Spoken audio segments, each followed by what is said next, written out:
So that's how they ended up getting married without me. Is we were not in support of the um, of each other in how to make sure that we get the picture that we wanted.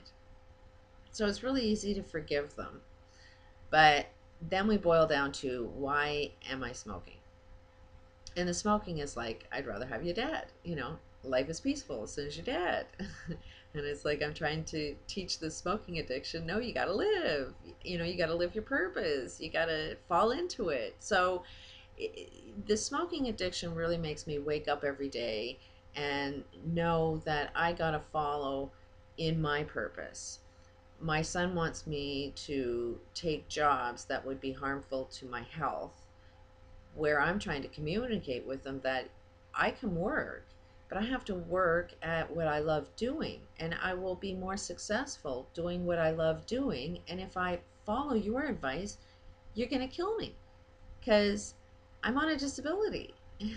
Wake up that I can't just do every job that's out there. I cannot be a slave. It's basically that. Well, in short, it's just a matter of me. They want me to do a job that will ultimately end my life. Not in one day. It'll be a short death. It will increase the stress. That'll, probably create a cancer, because I'm highly sensitive right now. My arms would be, I can't use my arms.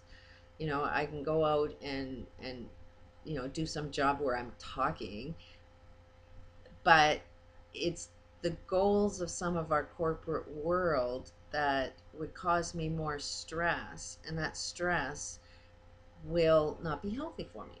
So it's like, okay, I have this purpose.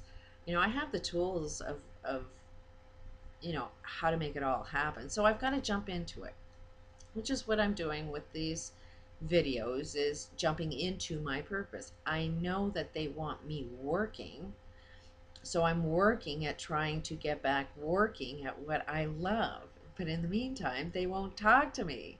And it's like, family is so freaking important. We need to support family. And, you know, it they say don't live through your kids, or let them yes, let them live their lives, and that it's their life is separate than mine, but you still need to have a connection with family, because that's the source of everything. And um so anyways, that tears my heart every time I am reminded of the story. Every day that I don't have a conversation with my son, there's another day that I'm filled with that pain. That pain is a reminder, go have a cigarette. And yesterday, for example, I went for a walk because I am having a little trouble sleeping. It's really friggin' hot, and I noticed my brain isn't shutting off like I want it to. I know I need to calm down. I need to do a lot of relaxing. I need to get in with nature. So, I went out for a walk. Well, my son happens to live in the same town I live in. Haven't seen each other since I moved into the same town as him, but I know he drives on the same streets I walk on. So then, your brain goes down these streams of thought. One thing will trigger you to have a thought, and then that thought leads to another thought, and then that down another one, down another one, down another one, down another one. So I'm walking and I'm thinking I could bump into them. And then I start remembering all of the things that they did to me, all of the things they said to me, and it's like, oh my god. And just the reality that we're not talking. And what is that first conversation going to be? What is the right thing to say when and if I do bump into them? My brain goes freaking down an insane path of all of these. Oh my god, what am I going to do? And what do we, just friggin' insane. And it doesn't feel good. It feels like friggin' shit, because I'm stuck in the drama of it. And, I tried to quit smoking yesterday, and what did I do? Go buy another pack of smokes, because the thought through that whole walk, all of that whole entire, it must have been 4 hours, was filled with the whole friggin' drama of everything that I happened, that experience, the lack of what I'm having. And it's like, okay, here's the smoking addiction. This is what I need to transform. This is where I need to find my sanity with. I know perfectly well the more I get successful, the more I'll be working, and the more I work, the more I gain exactly what it is they want for me in the first place. And then communication will open up. I know that I'll fall into everything I want by following the path of me doing what I'm supposed to be doing. So I know that to follow my path, I need to be a little healthier. I know to follow on my path, I need to quit smoking because it's not good for me. So I need to make those associations that you know, everything will fall into place, to just accept and allow the situations that are, because they are the driving forces that make me do more of what I need to do. The more pain that's involved, and I know exactly what I need to do to unfold that, the more I end up getting what I want, which is a healthier relationship with my kids. So there's the insanity of this friggin' smoking addiction of mine. If I can't get rid of that pain, if I can't feel that sensation that every one of these thoughts have with it, then I'll keep smoking. That smoking will definitely go away the second I have those relationships with my kids. As soon as this heals with my kids, there's no friggin' way I'll even have one thought of having a cigarette.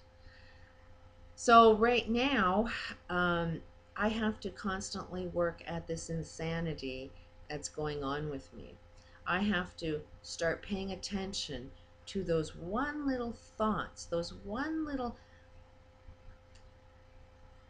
energy that leads my brain to go down a negative path that feels bad.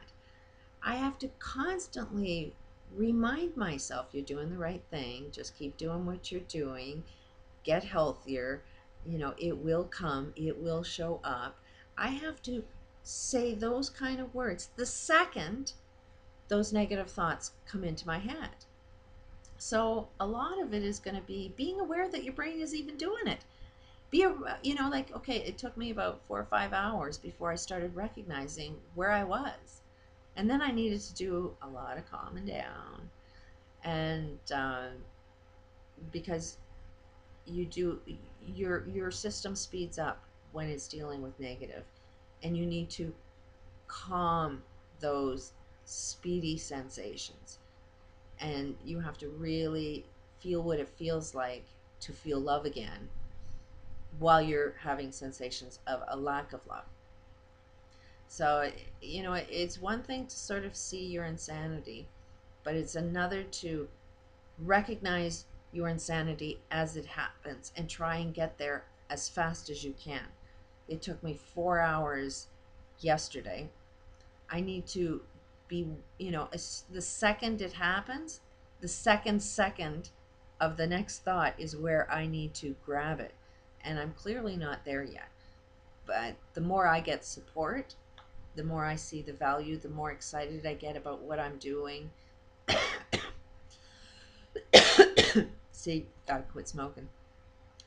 The more I fill my brain up, the more my brain is way too busy doing the things I love, then it will completely be wiped out. So it's so friggin' important for you to constantly jump into your own purpose, because the more you are busy doing your own purpose, the less chance these negative things will come up.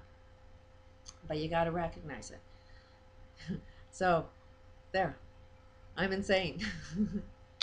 How insane are you? Can you notice your own insanity? Peace out.